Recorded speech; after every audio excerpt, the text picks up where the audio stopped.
Pues muy buenas, pues venimos con una de esas píldoras prácticas. Teníamos todavía pendiente por ahí el atacar lo que son los estados de botones, input. Ya sabéis que hay un estado que es un poquito más latoso que el resto, que es el famoso estado de focus. Como sabéis, este importante elemento de accesibilidad pues no siempre es fácil de hacer, porque recordad que incluso en tiempos de Sketch, en tiempos anteriores, pues lo hacíamos con drop shadows, sombras, con outlines. Bueno, vamos a ver todas las maneras que tenemos para poder hacerlo y sobre todo cuáles son sus pros y sus contras, que a veces no todo es posible de la manera que se nos ocurre. Así que si os quedáis, os cuento cómo incorporarle el estado de focus a todos vuestros componentes. Venga, vamos a verlo.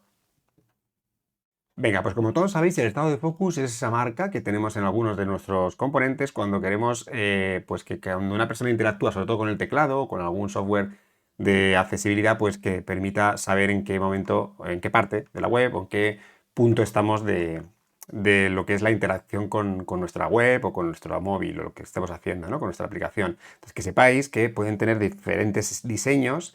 Los habréis visto, mirar aquí cómo lo hace Smashing Magazine. Tenemos un montón de posibilidades. El caso es que se vea claramente que ese elemento pues ha sido, como veis aquí, pues clicado, o que estamos en esa parte de lo que es el acceso con nuestro tabulador, por ejemplo, ¿no? Entonces, que sepáis que esto no es ninguna tontería, porque mirad, de hecho, este año, por ejemplo, pasado, el equipo de Atlassian también ha hecho incorporaciones incluso en el que ya tenían, para que sean más todavía accesibles y claros. Así que vamos a ver cómo hacer esto, porque como podéis ver, en Figma a lo mejor llegar a hacer algo parecido a esto, con espacios entre medias y que luego nos valgan para Dark o Light, pues a lo mejor no lo tenéis todo súper controlado. Así que venga, vamos a empezar a ver uno por uno las diferentes maneras de hacer todo esto.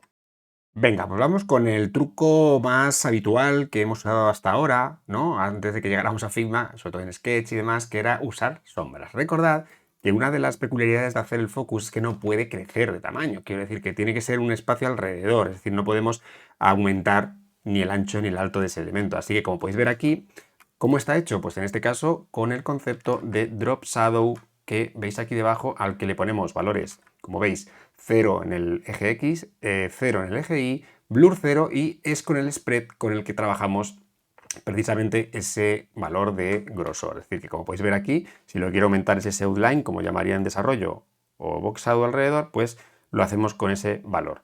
Recordad que con eso no aumentaría lo que es el tamaño del botón, pero es verdad que si quisierais meterle espacio blanco no podríais, porque mirad, si yo le metiera stroke, veis que al meterle stroke, aunque pudiera cambiarlo a blanco, estoy aumentando el tamaño del botón, ¿vale? Recordad que Figma en principio trabaja, no tiene lo que sería, ¿no?, el border box que usan en el mundo de la web, con lo cual no podemos más que hacerlo pegado, como veis aquí. De hecho, mirad, aquí tenéis otro ejemplo en el que se intenta solucionar ese tipo de historia. En este caso os digo cómo está hecho, con dos sombras, ¿veis? Una está preparada para hacer lo que sería el efecto como de borde blanco, que veis ahí, que en el fondo tendría que ser transparente, con dos, y como veis en este caso, el otro que lleva un efecto alrededor, que no olvidéis que muchas veces lo que serían los focus pues van también con un efecto de blur, efecto de desenfoque, pero veis que aquí el problema que tenemos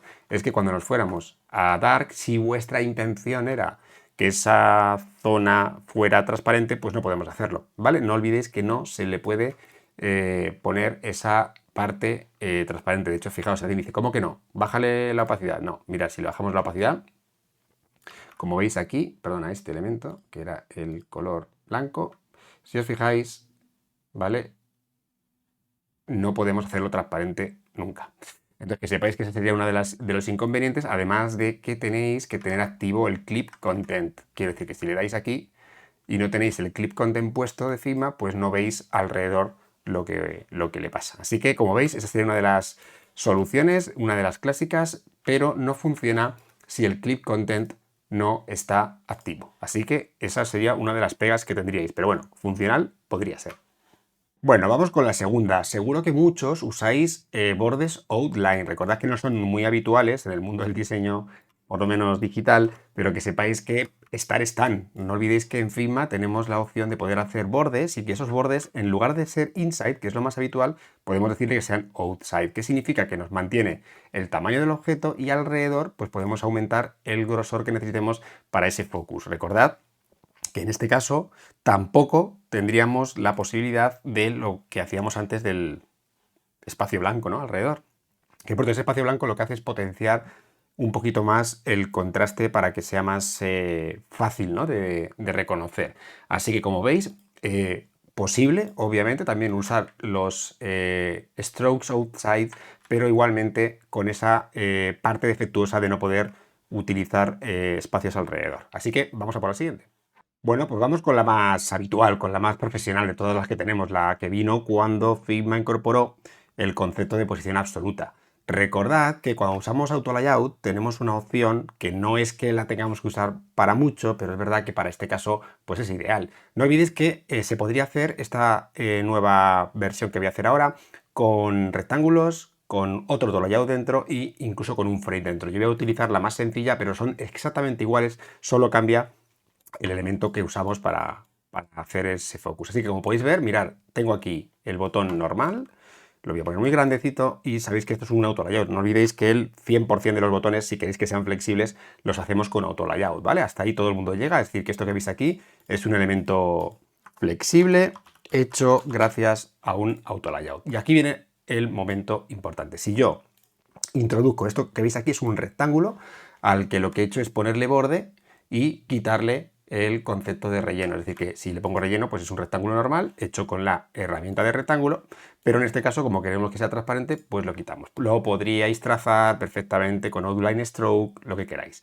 El tema es que lo voy a arrastrar y lo voy a meter dentro con la tecla comando apretando, porque sabéis que el Auto Layout no deja introducir elementos más grandes que el que ya tienes para no deformarlos. En este caso lo voy a hacer igualmente. Y como veis, he metido este rectángulo dentro y como el elemento es flexible, se nos descompone. Pero aquí viene el concepto de posición absoluta que hace que este truco funcione. Recordad que la posición absoluta está aquí arriba a la derecha, es ese más de aquí arriba, y lo que va a hacer, pues como hace en el código, es hacer que salga del flujo. Es decir, va a estar dentro de ese contenedor llamado botón, pero no va a ocupar espacio ni va a empujar a ningún otro objeto. Es como si fuera independiente con sus coordenadas X e Y. Le damos y ocurre esto.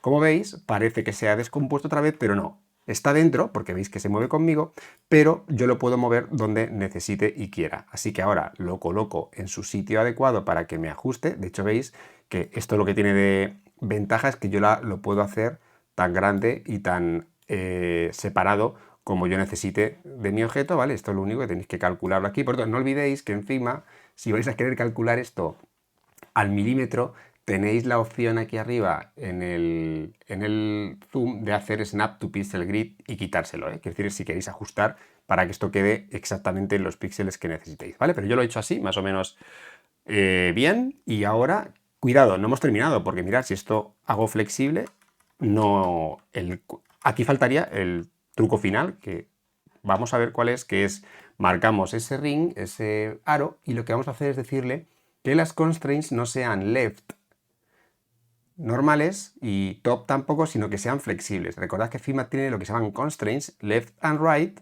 y le diríamos también, por si cabe la posibilidad de que queráis que aumenten en alto, pues top and bottom. Con eso, fijaos qué tontería, ya tenemos un botón flexible con ese arito y encima el elemento solo, como veis, es tan grande como el botón sea, ¿no? Es decir, que no tenemos ningún elemento que haya crecido de manera que no quisiéramos controlar. Así que como podéis ver, aquí tenéis además veis que también tendría que estar en este caso desactivado para que esa zona que está exterior pues se vea, ¿vale? Pero como podéis ver, la estructura es con un elemento absoluto y este también es muy sencillo y muy práctico. O sea, quiere decir que en este caso perfectamente. Más si alguien quisiera aplicar algún efecto de blur o lo que sea, recordad que Figma tenemos también los efectos en los que podéis utilizar, por ejemplo, Layer Blur y podríais hacer los dos efectos. En este caso, ¿vale? Y ya lo dejamos tranquilo, que sepáis que este sí que sería transparente,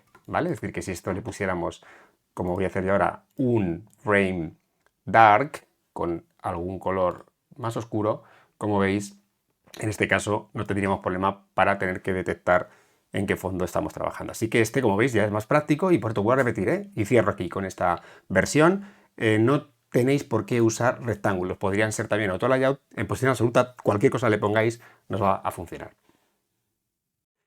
Otra opción más, justamente esta semana he tenido una conversación súper interesante sobre esta manera, Pues con una compi. El tema es que esto sería otra posibilidad también interesante, que es la de hacer un autolayout doble, porque no olvidéis que Figma no permite poner dos bordes diferentes al mismo elemento. Así que en este caso, como veis, esta sería la estructura. Sería tener como una especie de autolayout por encima y a ese meterle por un lado a uno lo que sería outside y a otro por dentro meterle lo que sería el elemento del stroke que lleva interno. Es decir, que se podría hacer también como un doble elemento de autolayado. Pero el problema que tiene esto es que este elemento, como veis, tendría una estructura diferente al resto, solamente por tener que ser focus. Entonces, cuidado con eso, porque, por ejemplo, si vais a utilizar properties y demás, recordad que Figma tiene este famoso elemento que es el de hacer matching entre las capas, y como veis, no sé si os fijáis, en la capa de en medio,